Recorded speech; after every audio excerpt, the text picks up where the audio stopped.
Hello student, welcome back to my channel that is Paramjit Make Political Easy. Today this is a lecture on postmodernism. Today I will covering the thinker Michael Foucault. Michael Foucault. तो आज हम जो एक thinker को cover करेंगे अच्छी तरह से माइकल फूकोल्ट और so let get started. This is your post modernism.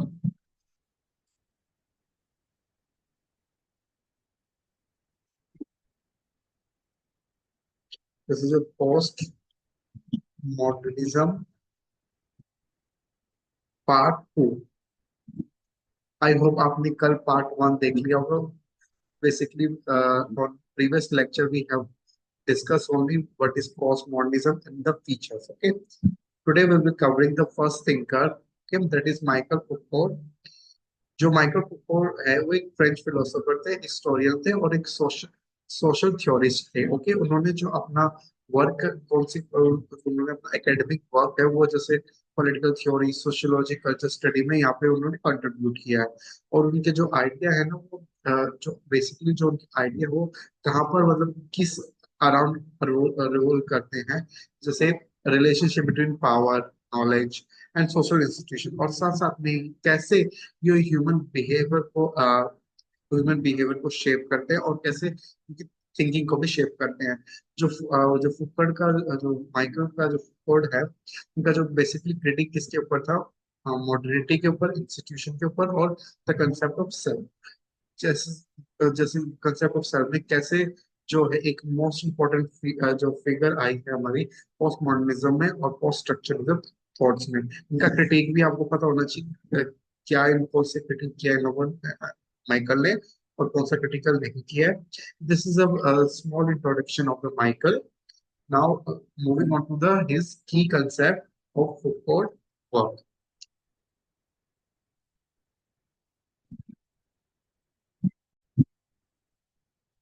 Student अब जो है उनके की कंसेप्ट क्या है फुको के वर्क के, ठीक है. तो उनके क्या बेसिकली की कंसेप्ट है. पहला कंसेप्ट उनका पावर एंड नॉलेज. जैसे ही आपने कल के लेक्चर में आपने इसको ऑब्जर्व किया होगा कि जब हम इंट्रोडक्शन कर रहे थे उन्होंने बताया था कि पावर और नॉलेज का क्या जो रिलेशन माइकल फुको बोलते हैं. तो फुको है बेसिकली क्या आर्गू करते हैं, जो पावर और नॉलेज है ना वो एक दूसरे के साथ डीपली इंटरकनेक्टेड है. मतलब knowledge and power are deeply interconnected to each other. और साथ साथ में ये जो रिजेक्ट करते हैं कि जो ट्रेडिशनल आइडिया है कि जो नॉलेज है वो, ट्रेडिशनल आइडिया क्या बोलता है कि जो नॉलेज है और जो पावर है ना वो अलग अलग है, ठीक है. ओके, पावर से वो अलग है. पर यहाँ पर क्या है वो बोलते हैं जो पावर है ना, बेसिकली क्या पावर और नॉलेज है एक डायनामिक शेप करते हैं सोसाइटी को, कैसे वो स्ट्रक्चर करते हैं, कैसे पीपल का बिहेवियर होता है और कैसे हम ट्रुथ को डिफाइन कर सकते हैं अकॉर्डिंग टू फुको. फुको के अकॉर्डिंग क्या है जो नॉलेज है वो नॉलेज जो प्रोड्यूस की जाती है by the sustain power structure के साथ.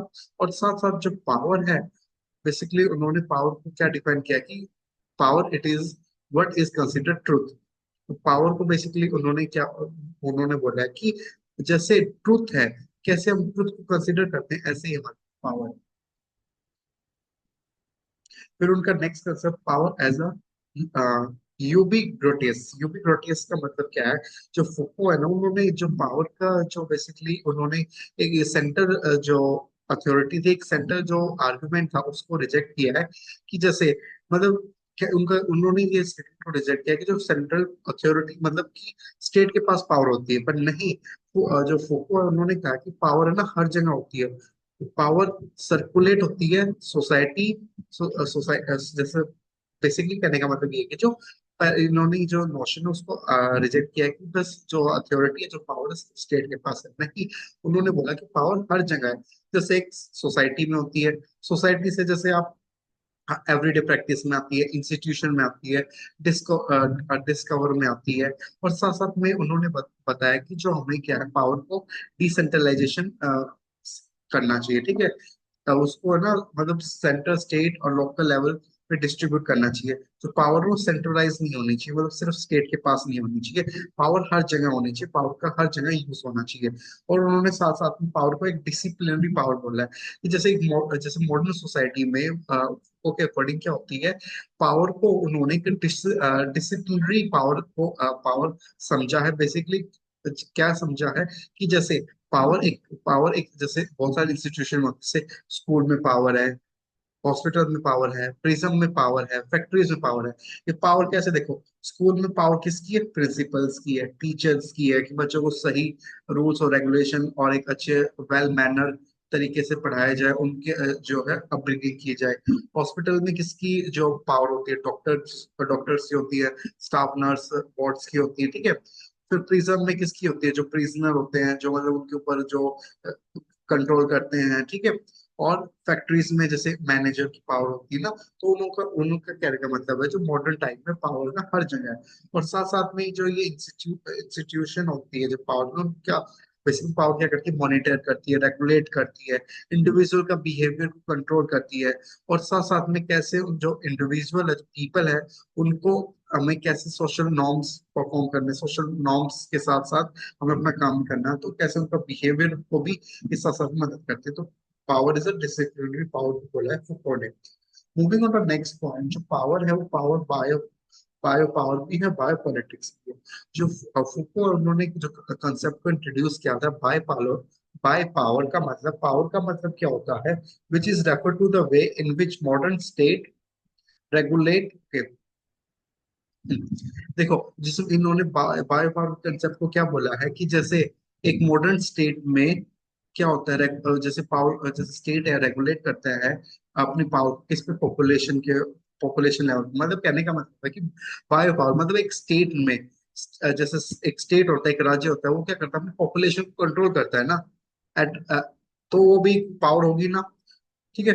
कि हमारी जो पॉपुलेशन वो ज्यादा हो रही है, तो we have to control the our population, ठीक है। तो ताकि जो है रिसोर्सेज है, वो हमारे नेचुरल रिसोर्सेज है, वो सबको मिले, और ताकि जो हमारी कंट्री में जो एम्प्लॉयमेंट है वो कम हो, सबको सबकी बेसिक नीड फुलफिल हो, ठीक है। और साथ साथ में क्या है, एक प्रैक्टिस है गवर्नेंस की, और ये किस पे फोकस करती है, का बेसिकली क्या फोकस है, अगर पॉपुलेशन कंट्रोल होगी तो हम अच्छी लाइफ को दे पाएंगे, हेल्थ फैसिलिटीज ज्यादा होंगी, ठीक है। तो बेसिकली इन्होंने पावर पावर कंसेप्ट का ही बोला, बेसिकली जो बायो पावर होती है, इस बेसिकली बायो पावर किसको बोला, बायोलॉजिकल लाइफ को कंट्रोल करने के लिए उन्होंने बायो पावर का इंट्रोड्यूस किया। बेसिकली जो बायो पावर है वो ऑपरेट क्या करती है, ये मैकेनिज्म है कैसे हम पब्लिक हेल्थ मेजर ला सके, बर्थ कंट्रोल कर सके, सैनिटेशन सिस्टम ला सके, और मेडिकल इंस्टीट्यूशन। बेसिकली जो स्टूडेंट, ये नया कोई कंसेप्ट नहीं, बायो पावर को इसने जो फुटबॉल है किसको कंट्रोल, किससे कनेक्ट करता है कि पॉपुलेशन, कि हमारी जो कंट्री की पॉपुलेशन है उसको हमें कंट्रोल करेंगे तो हमारी जो ये जो को हम अच्छे से रेगुलेट कर सकेंगे, डिसीजन ले सकेंगे, और उनको एक बेटर लाइफ दे पाएंगे। और जो हमारे इंफ्रास्ट्रक्चर है वो अच्छे होंगे, हमारे सैनिटेशन सिस्टम अच्छा होगा, बर्थ कंट्रोल भी हमारा स्टेबल होना चाहिए, ठीक है। और मेडिकल इंस्टीट्यूशन भी स्ट्रांग होंगे, ओके। तो उन्होंने बायो पावर को इस ऐसे, ठीक है। फिर बायोपॉलिटिक्स, एक दूसरा टॉपिक है बायोपॉलिटिक्स। बेसिकली बायोपॉलिटिक्स का मतलब क्या है, एक ही स्पेसिफिक स्ट्रेटजी टेक्नोलॉजी है जिससे पावर को हम मैनेज कर सकते हैं, ह्यूमन लाइफ को। बेसिकली क्या है कि specific strategy and technology, we can we can manage the human life, okay. क्या हम ह्यूमन लाइफ को अच्छी तरह से मैनेज कर सकते हैं। और उन्होंने साथ साथ में फुको ने क्या आर्ग्यू किया, जैसे मॉडर्न सोसाइटी में जैसे पावर इंक्रीज हो रही है, कंसर्न हो रही है, पावर कंट्रोल हो रही है, ऑप्टिमाइज लाइफ हो रही है। बेसिकली क्या मतलब है कि बायोपॉलिटिक्स का मतलब क्या है कि हम ऐसी स्पेसिफिक स्ट्रेटजी और टेक्नोलॉजी इंट्रोड्यूस करेंगे जिससे ह्यूमन लाइफ को हम अच्छे से मेंटेन कर सके मॉडर्न सोसाइटी में, through facilitate health care, demography और reproduction, okay, rather than the simply exercise power और द इंडिविजुअल टेरिटरी, ठीक है। कि पहले क्या होता था कि जो पावर है सिर्फ एक इंडिविजुअल टेरिटरी पे फोकस करते थे, तो यहाँ पे हम पावर का यूज भी कर सकते हैं, मतलब बेटर वे, मतलब कैसे ह्यूमन लाइफ को हम कैसे इंप्रूव कर सकते हैं। फिर ये इंपॉर्टेंट, बिल्कुल इंपॉर्टेंट कंसेप्ट है फुको का, डिसिप्लिन एंड पनिशमेंट का, ओके। जो ये फुको की भी थी, ये भी बहुत इंपॉर्टेंट है।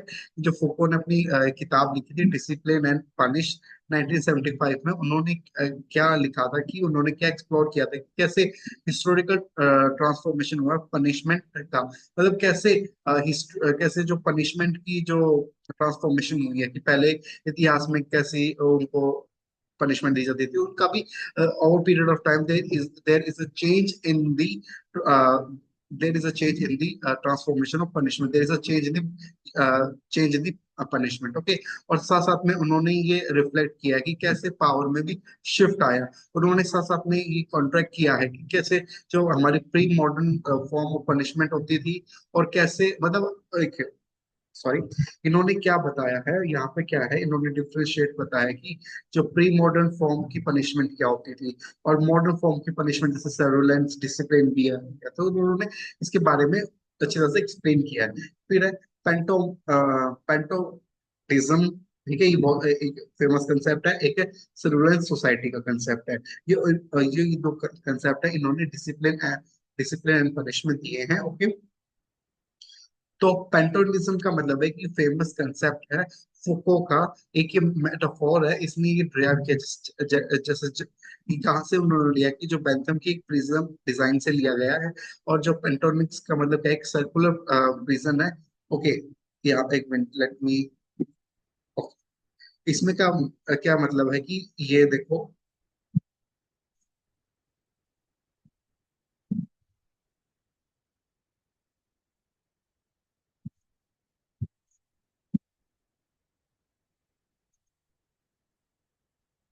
ओके।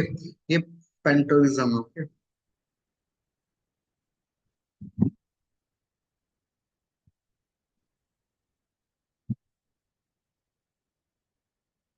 यहाँ पे ये देखो, यहाँ पे एक एक प्रिजन है, यहाँ पे दूसरा कह दिया, पे थर्ड प्रिजन है, फोर्थ प्रिजन है, 5 6 8 9, मतलब ये बहुत सारे जो है प्रिजन है। और यहाँ पे क्या है, यहाँ पर एक कैमरा है। ठीक है,